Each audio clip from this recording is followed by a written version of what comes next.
We'd like to take this chance to welcome you to this chapel.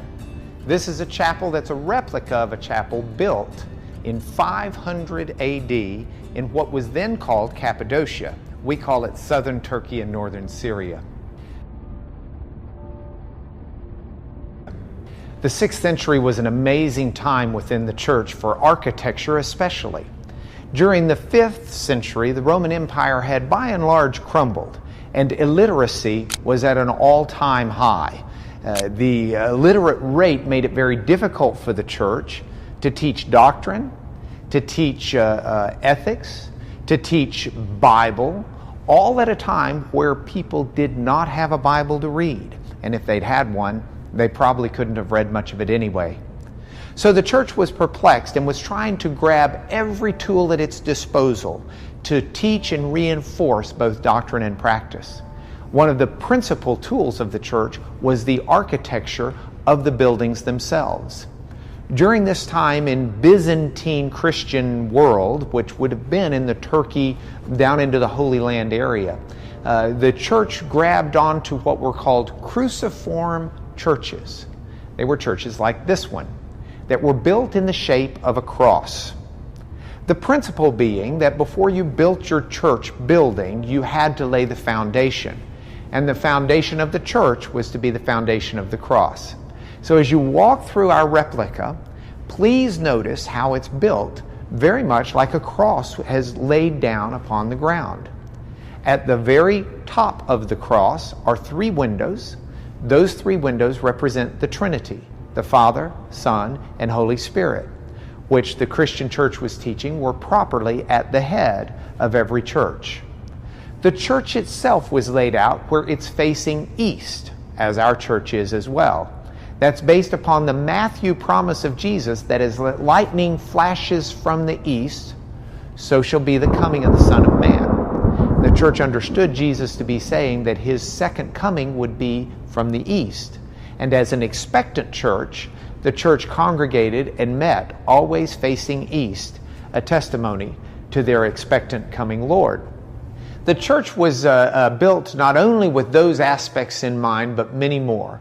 And what we've done is we've taken some pictures of the ruins that were found in 1909 by a British explorer named Madame Gertrude Bell.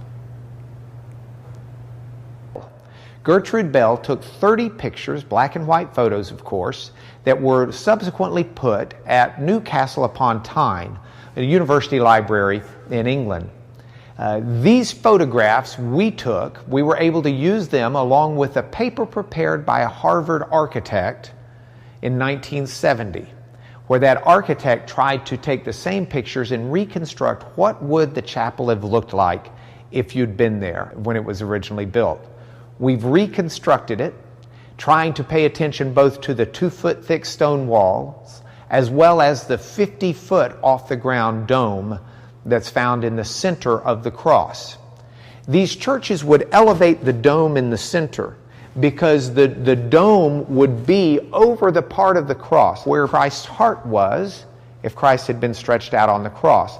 The teaching was that the heart of Christ was closest to heaven, hence the dome would be elevated. The dome is also the central place for understanding the painted story of this church. What we've tried to do in the painting, which was done so well by artist Richard McCluskey from Lubbock, Texas, we've tried very hard to replicate not only some Byzantine themes, but also a convergent story of the Bible.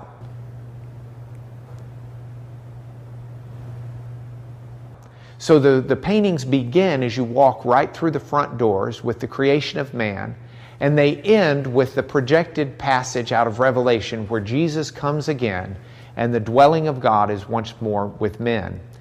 So here you have a chance to see some of these wonderful vistas that communicate core aspects of the biblical message. It starts with the creation of Adam in the hands of God. And so you see God forming Adam from the dust of the field. The next vista that we have contains Abraham finally getting that son of promise through Sarah, Isaac. And Isaac is one that Abraham takes at the command of God to Mount Moriah to offer in sacrifice. As Abraham and his son go up, two men hold the donkeys back behind. The son is concerned, "Father, where is the sacrificial animal?" It's at that point that Abraham says prophetically, God himself will provide the sacrifice. As Abraham in obedience starts to slay his son, an angel stops and says, "No, your son will not be an adequate sacrifice. There's a ram in the thicket that will do for now." But of course, the Christian understanding of this is the true son of sacrifice would not be Abraham's son. It would be the actual Son of God that would take away the sins of the world. If we move to the second arch, you'll see what the Hebrew Passover is all about. This is an arch that explains the life of the Hebrews in bondage, something very important not just to Jewish believers but also to Christian believers. It starts out with a double-framed vista of the Egyptians in bondage. You'll see Pharaoh there with his whip. You'll also notice in part of the scene Moses stopping the Egyptian from clubbing to death a Jewish slave. The dome itself is elevated because it's a heavenly scene, and that's the reason it's painted blue as a background color. The dome has Jesus sitting on a throne with the nail-scarred hands and feet because he reigns as a slain Messiah. But he reigns with his throne saying Pantocrator, which is found in the book of Revelation chapter 1 verse 8. It's Greek. It means Almighty or ruler of all. Jesus' robes are painted in a Byzantine style. They have two colors to represent his two natures. The red in his robes represent blood, which is the human nature. The blue, the heavens, which is his divine nature. Jesus also wears a sash, a gold sash, which was a remnant of the Roman Empire. The emperor would wear that sash, signifying his place as king and ruler over all. We hope you've enjoyed this tour. We hope you have a chance to look at each of the paintings. There's so much more than I've had time to tell you. So please enjoy it to the glory of God. Thank you for sharing it with us.